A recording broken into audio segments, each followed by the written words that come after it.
উৎসাহী জনতাকে সামলাতে বেশ বেগ পেতে হচ্ছিল রতনকে। অবশ্য হবে নাই বা কেন? আজ যদি সব ঠিকঠাক থাকে, ফেলে ছড়িয়েও কমসে কম ১,৫০০ তো রতন কামাবেই। এই অঞ্চলের সব থেকে তেজিয়ান মোরগ দুটো আজ লড়বে। প্রচুর লোক বাজি ধরেছে তাদের ওপর। দুপক্ষে সমান শক্তিশালী থাকলে খেলাটা একপেশে হয় না, কামাবার সুযোগ প্রচুর বেড়ে যায়। পাবলিককে সামলাতে সামলাতে মনে মনে হাসল রতন। সে নিশ্চিত আজ তার পকেটে টাকা ধরবে না। এই অঞ্চলে এটাই সব থেকে বড় গ্রাম। প্রতি বুধবার এই গ্রামে হাট বসে। লোকে লোকারণ্য হয়ে যায় হাটতলা। তবে বিকিকিনির টানে যত না, তার থেকে অনেক বেশি লোক জড়ো হয় মোরগের লড়াই দেখতে। এই গ্রামের হাটের এটাই বৈশিষ্ট্য, মোরগ লড়াই। ৮ থেকে ৮০, গরিব থেকে বড় লোক সবাই সাধ্যমতো বাজি ধরে। ঘণ্টাখানেকের এই মোরগ লড়াইয়ের আসরে লিফলেটের মতো ওড়ে টাকা। হাজার হাজার টাকা মুহূর্তে হাত বদল হয়। বড় লোক মুহূর্তে নিঃস্ব, গরিব মুহূর্তে বড় লোক হয়ে যায়। আর এসবের মাঝে দাঁও মারে রতন। সে এই আসরের হোতা। নন্দু আর শিবা তার ডান হাত আর বাঁ হাত। এই তিনজন মিলে নয় নয় করে প্রায় ২.৫ বছর ধরে এই মোরগের লড়াই চালিয়ে যাচ্ছে। জয়ী মোরগের মালিকের গলায় ওঠে টাকার মালা, আর পরাজিত মোরগ হাটে কোনো এক মাংসের দোকানে দায়ের তলায় চাপা পড়ে। পরাজিত মোরগের মালিক মুখ চুন করে বাড়ি ফেরে। লড়াইয়ের জায়গাটা একটা বর্গক্ষেত্রের মতো, অনেকটা দড়ি ছাড়া বক্সিং রিং দেখতে যেমন লাগে তেমন। দুটো কোণে মোরগ নিয়ে মোরগের মালিকেরা বসে, মাঝে লড়াই করে মোরগ দুটো। আর কোণ থেকে সমানে মালিকেরা তাতিয়ে যায়। পাবলিক তো আছেই। যখন লড়াই শেষ হয় তখন লালচে হলুদ মাটি রক্তে ভিজে গাঢ় লাল হয়ে ওঠে। চাপ চাপ রক্ত এই লড়াইয়ের সাক্ষী হয়ে মাটিতে রয়ে যায়। আর চোখে মালিক দুজনের দিকে তাকালো রতন। একজনের বয়স ৩০-৩২ বছর, আর দ্বিতীয়জন ৫০। মোরগ দুটোকেও দেখল রতন, একটা কালো একটা লাল। কার গলায় টাকার মালা আর কার গলায় কসাইয়ের তা পড়বে ওপরওয়ালাই জানে।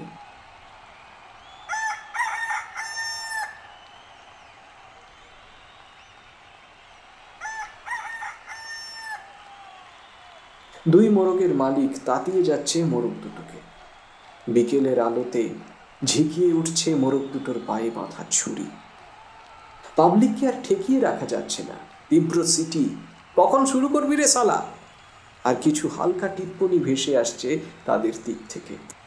আরে শুরু কর রে, এই রে আর করে রেখেছে শালা। কিরে তোদের মুরগি ডিম পেড়ে দিল নাকি রে? শুরুই করতে পারছে না, ভয় নামছেই না মাঠে। রতনের বাঁ দিকে কোনো রকমে পাবলিককে ঠেকাচ্ছে নন্দু, আর ডান দিকে শিবা। রতন তাকালো লাল মোরগের মালিকের দিকে, ইশারায় জানতে চাইল প্রস্তুত কিনা। লাল মোরগের মালিক একবার তাকালো তার মোরগের দিকে, খানিক ক্রূর হেসে সম্মতিসূচক ঘাড় নাড়ল। রতনের চোখ গেল এবার কালো মোরগের মালিকের দিকে। পরম মমতায় গলার ঝুঁটিটাতে হাত বুলিয়ে দিচ্ছে ৫০ প্রৌঢ়। চোখে চোখ পড়তে রতন ইশারা করল, প্রস্তুত। ঈষৎ হেসে প্রৌঢ় সম্মতি দিল। আর দেরি নয়। নন্দু আর শিবাকে ইশারা করে রতন মোরগের মালিক দুজনকে মোরগ মাঝখানে আনতে নির্দেশ দিল। জনতার উৎসাহ ক্রমেই বেড়ে চলেছে। লড়াইয়ের সময় যতই এগিয়ে আসছে, তত যে যার পক্ষে বাজি ধরেছে তার হয়ে গলা ফাটাচ্ছে। তার সঙ্গে চলছে মেঠো খিস্তি। রতন চারপাশটা দেখে লড়াই শুরুর ইঙ্গিত দিল। মোরগ দুটো ১ সেকেন্ড থমকালো। ঝড়ের আগের আকাশ যেমন থমথমে হয়ে যায়, তেমন থেমে গেল মোরগ দুটো। তার ঠিক পরের মুহূর্তে জীবন বাজি রেখে ঝাঁপিয়ে পড়ল একে অপরের ওপরে। পায়ে বাঁধা ছুরি দিয়ে ক্ষতবিক্ষত হচ্ছে দেহ। ডানার ঝটাপট ঝটাপট শব্দের সঙ্গে বেড়ে চলেছে জনতার উৎসাহ। মোরগের মালিক দুজন উৎকণ্ঠা মিশ্রিত চোখে তাকিয়ে রয়েছে মোরগ দুটোর দিকে। আর কয়েক মিনিট বাদেই নির্ধারিত হয়ে যাবে দিনটা কার। কেউ এক মুহূর্ত লড়াইয়ের জায়গা থেকে চোখ সরাতে পারছে না।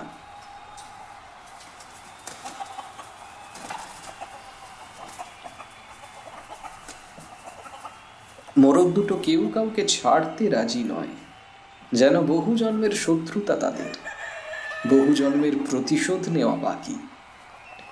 কয়েকটা উৎকণ্ঠার মুহূর্ত কাটার পর লাল মোরগটা যেন একটু ক্লান্ত হয়েই অসাবধান হলো। আর সেই অসাবধানতার সুযোগেই তার কলজেতে বিঁধে গেল শান দেওয়া ছুরি। মুহূর্তে যেন ঠিক হয়ে গেল লড়াইয়ের ভাগ্য। কয়েকবার ছটফট করে স্তব্ধ হয়ে গেল লাল মোরগটা। জনতার একাংশ হাহাকার করে উঠল, আর বাকিরা লটারি জেতার মতো লাফিয়ে উঠল। কালো মোরগের মালিক পঞ্চাশোর্ধ্ব প্রৌঢ়ের মুখে বিজয়ের হাসি, আর দ্বিতীয়জন মাথায় হাত দিয়ে শূন্য দৃষ্টিতে মোরগটার দিকে তাকিয়ে রইল। কিছুক্ষণ বাদে জনতার প্রবল চিৎকারে কান পাতা দায় অবস্থার মধ্যে আস্তে আস্তে গিয়ে মোরগটাকে মাটি থেকে তুলে রতনের হাতে তুলে দিল। নন্দু আর শিবা তখন টাকা সংগ্রহ করতে ব্যস্ত। ওদিকে পাবলিকের মধ্যে যারা জিতেছে তাদের উৎসাহ উত্তরোত্তর বেড়ে চলেছে। বিকেলের পড়ন্ত রোদে রাজা রাজড়ার মতো দেখাচ্ছে রণক্লান্ত ক্ষতবিক্ষত কালো মোরগটাকে। গলার পেশি ফুলিয়ে সে জয়োল্লাস ছাড়ল।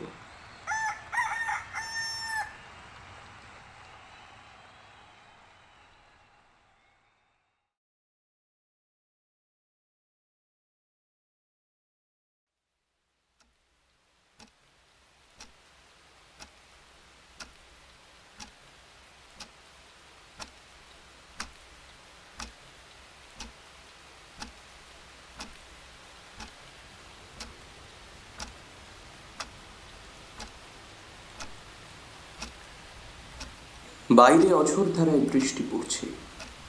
এই বৃষ্টি পরশু থেকে অবিরাম পড়ে চলেছে, কবে থামবে ঠিক নেই। আবহাওয়া দপ্তর জানিয়েছে এই সপ্তাহের শেষ অবধি বৃষ্টি পড়বে, হচ্ছেও তাই। বুধবার সন্ধ্যে থেকে শুরু হয়ে আজ শুক্রবার সকাল হয়ে গেল, আকাশ কাটার কোনো লক্ষণ নেই। অফিস ঘরের জানালার কাছে এয়ারগানটা হাতে ধরে বসেছিলেন মিস্টার স্যার। দৃষ্টি আর বন্দুকের নল আকাশের দিকে। ইচ্ছে বন্দুকের গুলি দিয়ে ঝাঁঝরা করে দেবেন আকাশটাকে। বৃষ্টি আরো পড়ুক, বৃষ্টি তার ভালো লাগে। সীমান্তে এখন কোনো মতেই যুদ্ধ থামার কোনো সম্ভাবনা নেই। চলুক যুদ্ধ, চলুক। যত যুদ্ধ চলবে তত তার লাভ। যুদ্ধাজিৎ সেন পূর্ব ভারতের সব থেকে বড় যুদ্ধাস্ত্র তৈরির কোম্পানি আর্মারির মালিক। উত্তর পূর্ব ভারতের বিপদসংকুল অঞ্চলগুলোতে, মানে যেখানে যেখানে ভারতীয় সেনা মোতায়েন, সেখানে অস্ত্র সাপ্লাই দেন তিনি। স্নাইপার রাইফেল থেকে শুরু করে গ্রেনেড, ক্লোজ কম্ব্যাট নাইফ থেকে AK-47 তার কোম্পানি বানিয়ে থাকে। 37 বছরের দীর্ঘ ও অক্লান্ত প্রচেষ্টায় আজকে তিনি আর্মারির এই সুনাম গড়ে তুলেছেন। যখন তিনি শুরু করেন তখন তার বয়স 31। আজ 68 বছরের বৃদ্ধ তিনি। যদিও ব্যবসায়িক মস্তিষ্কে ধার কমেনি একটুও, এখনো চোখ বুজে বলে দিতে পারেন ফ্ল্যাশবম তৈরিতে কি কি মশলা লাগে। যদিও সেসবের প্রয়োজন হয় না আর। পূর্ব ভারতের মোট 8টা কারখানা রয়েছে আর্মারির। কলকাতা, আইজল, গুয়াহাটির মতো বড় বড় শহরেও রয়েছে কারখানা।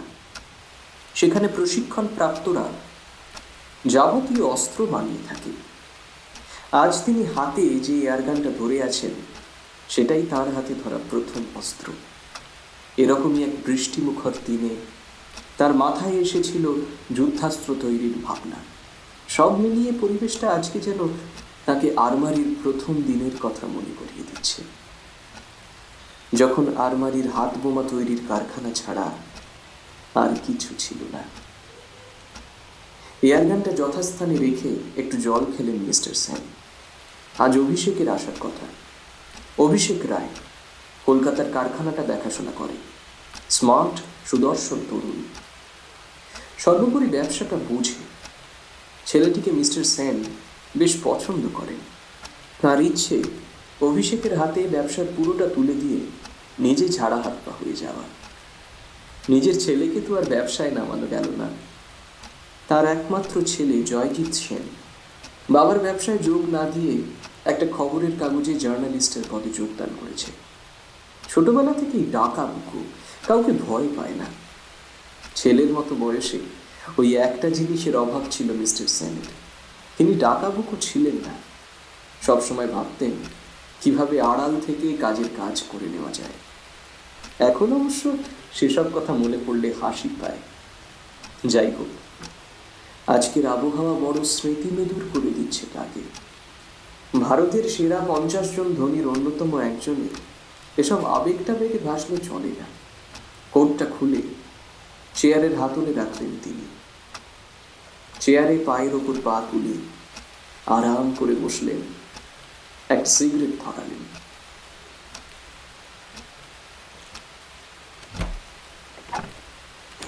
May I come in, sir? Hare Abhishek, man, come in. So, how are you, young man?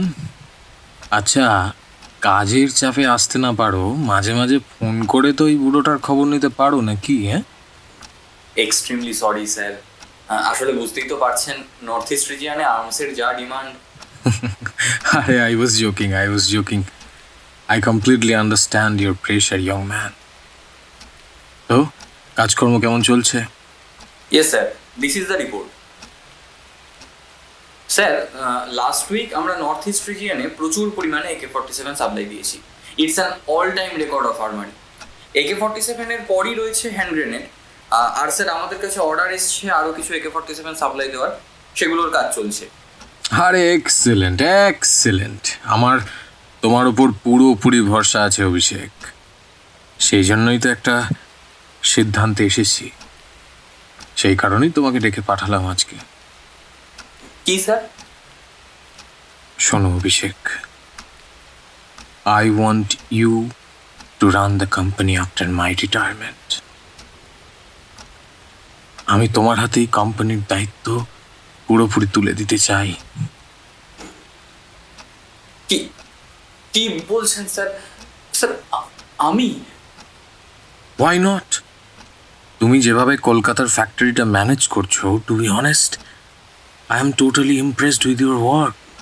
কিন্তু কিন্তু স্যার স্যার আমার তো কোনো এক্সপিরিয়েন্স নেই এত বড় কোম্পানি ম্যানেজ করার। স্যার আপনি আমার মতো একজন নভিসের উপর ভরসা করবেন? আহা, আমি তো মরে যাচ্ছি না রে বাবা। I will guide you to manage the business. আর রিস্কের কথা বলছো?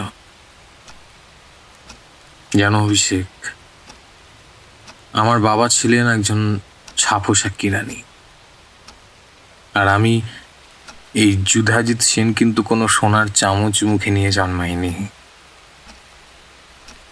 আমাকে এই আলমারিকে গড়ে তুলতে হয়েছে। ওই যে এয়ারগানটা দেখছো, ওই এয়ারগানটা হাতে তুলেই আমার প্রথম আলমারির কথা মাথায় এসেছিল। আফটার অল, ওটাই আমার হাতে ধরা প্রথম অস্ত্র।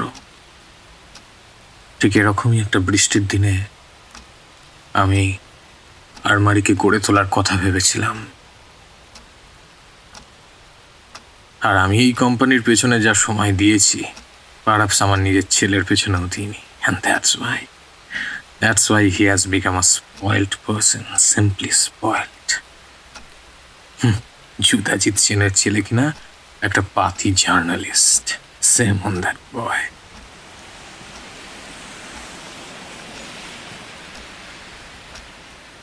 আমি তো ওকেই চুজ করতে পারতাম আমার উত্তরসূরি হিসেবে, কিন্তু করলাম না কেন? Because he doesn't deserve this post. ওর জন্যই ওই পাতি জার্নালিস্টের চাকরি ঠিক আছে। হ্যাঁ জানি তোমার অভিজ্ঞতা নেই, but you deserve it more than any other person. Yes.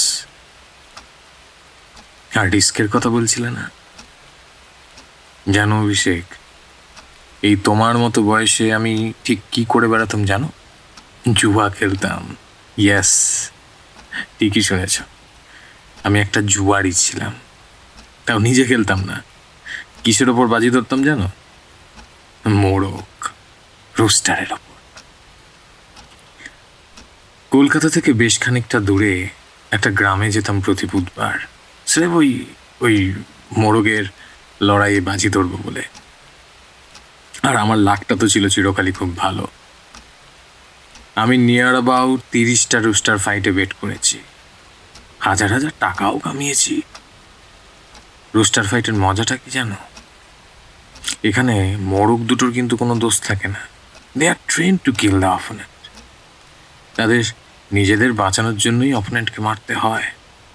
অথচ মোরগদের মালিকদের মধ্যেও কিন্তু কোনো শত্রুতা নেই। তারা লড়াই শেষে একে অপরের কাঁধে হাত দিয়ে বেশ আনন্দ করতে করতে বাড়ি চলে যায়। সাধারণ মানুষ পয়সা দেয়, পরোক্ষে লড়াইয়ে ইন্ধন যোগায়। যে মানুষগুলোর মধ্যে আমি ছিলাম অবশ্য অন্যতম।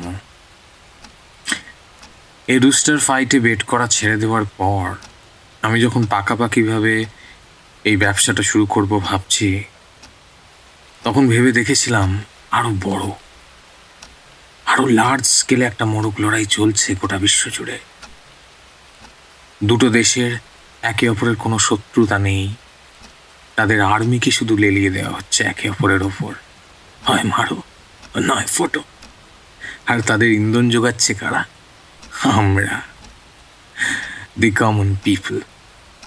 আমরা অস্ত্রটা তুলে দিচ্ছি ওদের হাতে। আমি লিটারালি তুলে দিচ্ছি।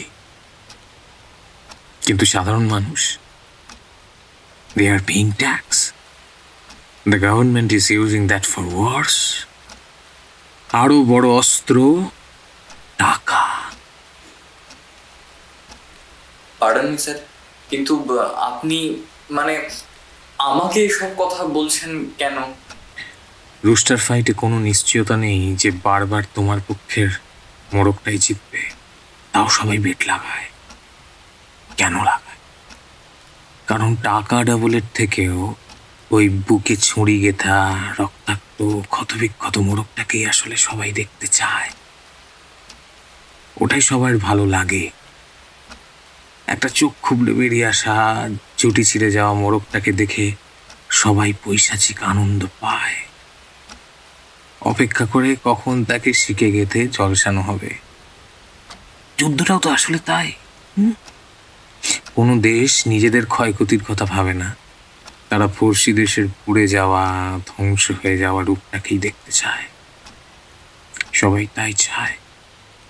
সেই জন্যই সবাই চায় যুদ্ধটা চলুক। সবাই চেঁচায়, দে সালা ঝাঁঝরা করে, দে সালা ঝাঁঝরা করে। আদতে সবাই যুদ্ধটা চায়, তাই যুদ্ধটা হয়। আমি ঠিক এইটাকেই কাজে লাগাতে চাই।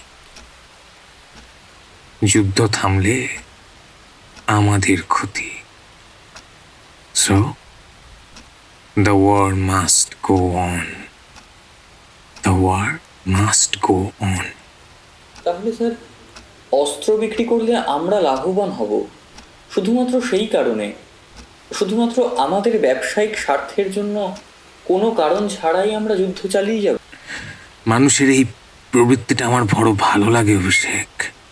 এই ঝলসে যাওয়া, থেঁতলে যাওয়া মৃতদেহ দেখে পৈশাচিক উল্লাস আমার বড় ভালো লাগে। তাই লড়াইটা থামতে দিলে হবে না।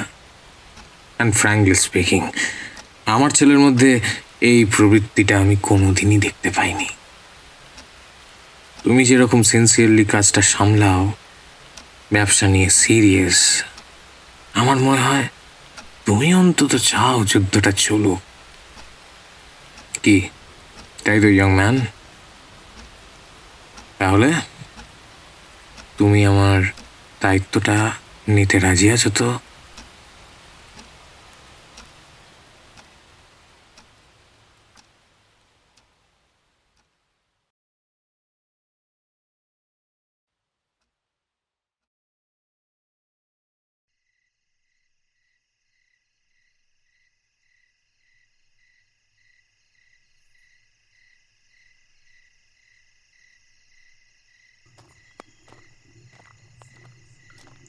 নিঝুম পাহাড়ি রাস্তাটা ধরে হাঁটছিল জয়জিৎ আর রেশম। সীমান্তের গ্রামগুলোতে বেশ কয়েকদিন ধরেই মিলিট্যান্টদের সঙ্গে সৈন্যদের একটা লড়াই চলছে।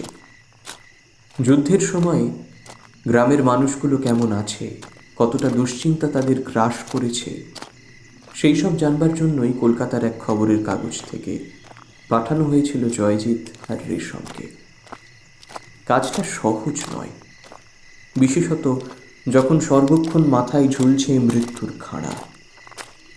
জয়জিৎ আর রেশম দুজনেই স্বভাবগতভাবে ডাকাবুকো। মৃত্যুর শীতলতা কাছ থেকে অনুভব করতে না পারলে রিপোর্টটা বাস্তবানুক হবে না, সেজন্যই চলে এসেছে তারা। আজ দিন চারেক হয়ে গেল তারা এসেছে। এই কদিনে মোট 47 জনের সাক্ষাৎকার নিয়েছে তারা। অবাক করা ব্যাপার হচ্ছে, যুদ্ধ নিয়ে কারুর মনে কোনো ভয় নেই, কারুর কণ্ঠ ভয়ার্ত নয়, কারুর কথা কেঁপে যায় না। যুদ্ধের আতঙ্ক যেন নিত্য নৈমিত্তিক হয়ে যাচ্ছে এখানে। একদল মানুষের পাখির ডাকের বদলে বোমার শব্দে ঘুম ভাঙা রেওয়াজ হয়ে যাচ্ছে। এই নির্লিপ্ততা, এই ভাবলেশহীনতা যে বহিরাগতের কাছে কতটা অস্বস্তিকর, তা কেবল জয়জিৎ আর রেশমই টের পাচ্ছে। এরা কেউ কেউ বন্ধ হয়ে যাওয়া চা বাগানের শ্রমিক ছিলেন, কেউ শহরে গিয়েছিলেন ভাগ্য ফেরাতে, হয়নি। যুদ্ধ এদের তিলে তিলে মরে যাওয়ার বদলে এক মুহূর্তে মরে যাওয়ার সুখী বিকল্পটি দেয়। সেজন্যই যুদ্ধ বহির্বিশ্বের কাছে ভয়াবহ হয়ে উঠলেও এদের অন্তত যুদ্ধ নিয়ে কোনো মাথা ব্যথা নেই। ধীরে ধীরে সন্ধে নামছে পাহাড়ে, কুয়াশার মধ্যে মিলিয়ে যাচ্ছে বিশাল ধুপি গাছগুলো। তাদের ফাঁকে ফাঁকে দেখা যাচ্ছে জোনাকির সবুজ আলো। ঝিঁঝির ডাক বাড়ছে। প্রকৃতি আর মানুষের প্রকৃতির মধ্যে কি অদ্ভুত কন্ট্রাস্ট! এখানে না এলে টের পেত না জয়জিৎ আর রেশম। ঠান্ডা বাড়ছে। রেশম মাফলারটা বার করে ভালো করে জড়ালো, তারপর একটা সিগারেট ধরালো।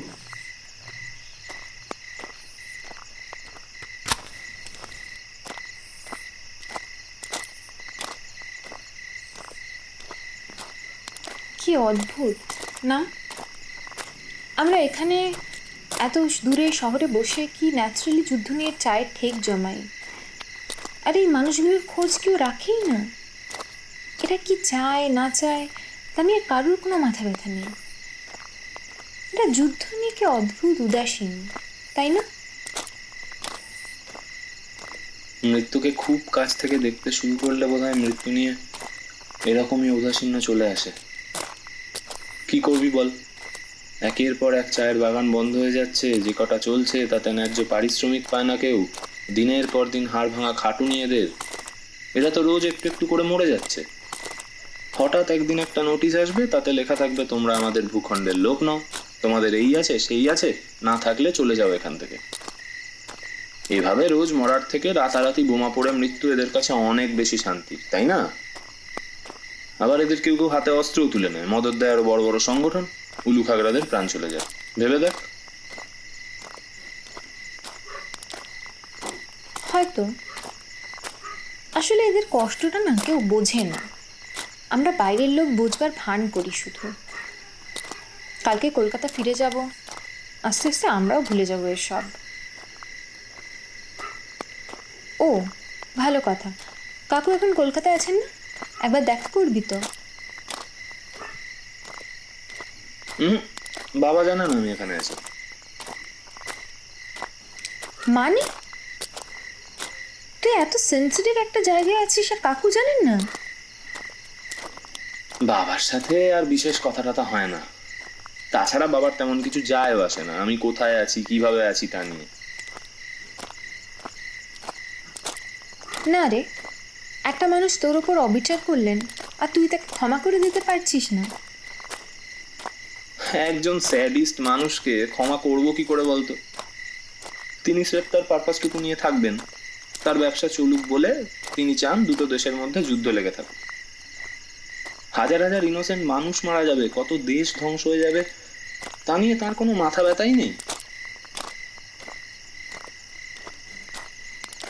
না তাও তুই কেন বাবাকে ডিফেন্ড করছিস বলতো রেশম?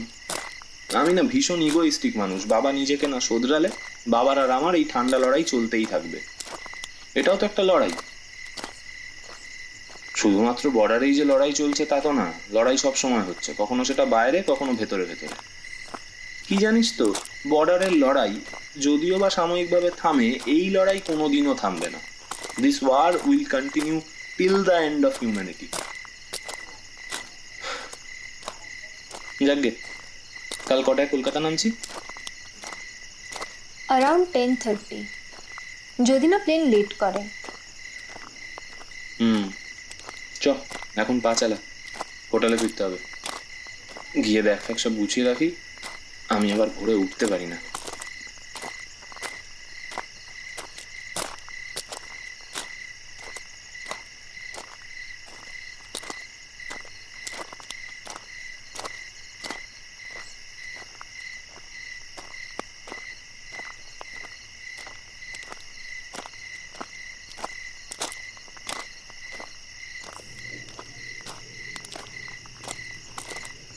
দুজনে থামে। চোখের ওপর একটা জোরালো আলো এসে পড়ছে। কে একজন চেঁচিয়ে বলল, ফায়ার! তারপর খানিকক্ষণ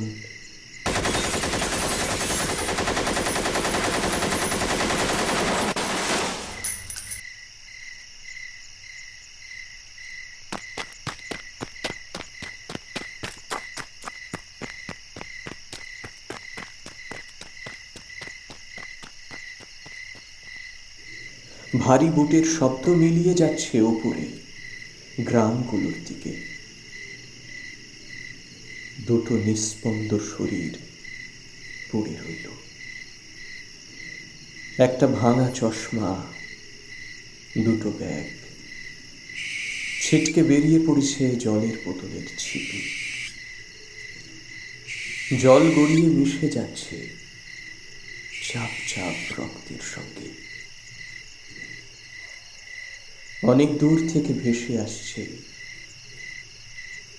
একটা পেঁচার ডাক।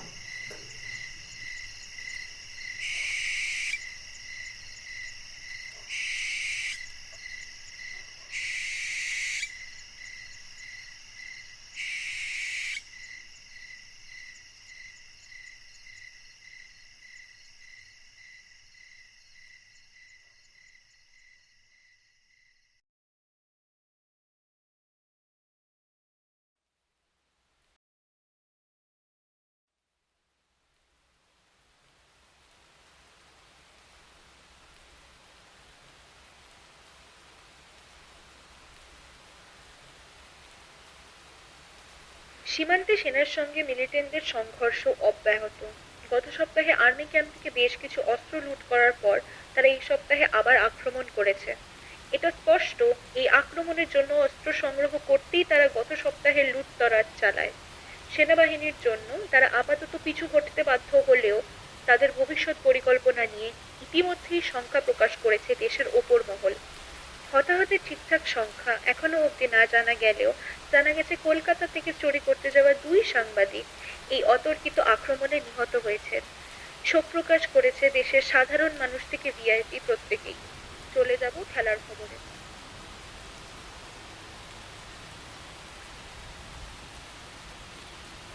অঝোর ধারায় বৃষ্টি পড়ছে। যাওয়ার আগে মরণ কামড় দিয়ে যাচ্ছে। সঙ্গে সঙ্গে চলছে কনকনে হাওয়া। গত 40 বছরে এতটা ভেজেননি যুধাজিৎ সিং। ছেলের কফিন বন্দি মৃতদেহ আপাতত পড়ে রয়েছে তার সামনে। ডালাটা খোলার মতো মনের জোর তিনি পাচ্ছেন না। তিনি জানেন ডালাটা খোলার কোনো অধিকার তার নেই। বাবা হওয়ার কোনো শর্তই তিনি পূরণ করতে পারেননি। তবু কোনো এক অপরাধ বোধ, অনুতাপ বোধ থেকে তিনি শরীরের সব শক্তি ডান হাতে জড়ো করে কফিনের ডালাটা খুললেন। ছেলের থেঁতলে যাওয়া রক্তাক্ত ক্ষতবিক্ষত শরীরটা ভেতরে, বুকের বিভিন্ন জায়গায় 4টে বুলেটের দাগ। বুলেটের দাগটা ভালো করে লক্ষ্য করতেই যেন বিদ্যুতের শক খেলেন মিস্টার সেন। এই দাগ যে তার বড় চেনা। এই দাগ ভূভারতে একটিমাত্র বুলেট থেকেই হওয়া সম্ভব, আর ওই বুলেট গোটা পৃথিবীতে তৈরি করে আর কেউ না, তার কোম্পানি আরমারি। আর পারলেন না মিস্টার সেন। ভারতের সেরা 50 জন ধনীর অন্যতম, ভারতের সব থেকে বড় যুদ্ধাস্ত্র তৈরির কোম্পানির মালিক ঝানু ব্যবসায়ী যুধাজিৎ সেন ছেলের কফিনের উপরে ঝরঝর করে কাঁদতে কাঁদতে শুয়ে পড়লেন। ছেলেকে যেন তিনি খুন করেছেন। তার হাতেই ঝাঁঝরা হয়ে গিয়েছে তার ছেলের বুক। ঝোড়ো হাওয়া যেন পিছিয়ে নিয়ে যাচ্ছিল 40 বছর আগের দিনগুলোতে, মোরগ লড়াইয়ের দিনগুলোতে। মোরগ লড়াই শেষ হওয়ার পরের মুহূর্তগুলোতে।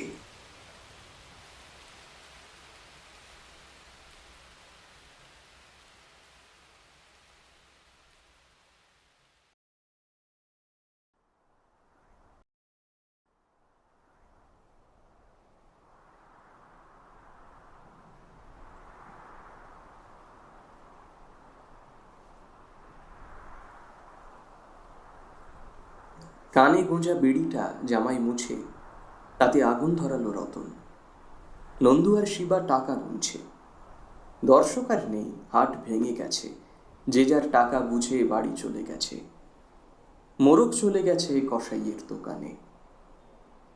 বেড়িতে লম্বা টান দিয়ে উদাস গলায় রতন বলল, বুঝলিস, মুরগাই লড়াইটায় যারা জিতে তারা তো রাজা বাদশা, যারা হারে তাদেরও কিছু নাই। যাদের মুরগা তারাই বুঝে। আজকে হারার পর দেখছিলিস নাই হায়রা যাওয়া লোকটা পাহুড়টার দিকে কেমন করে ভাইলছিল?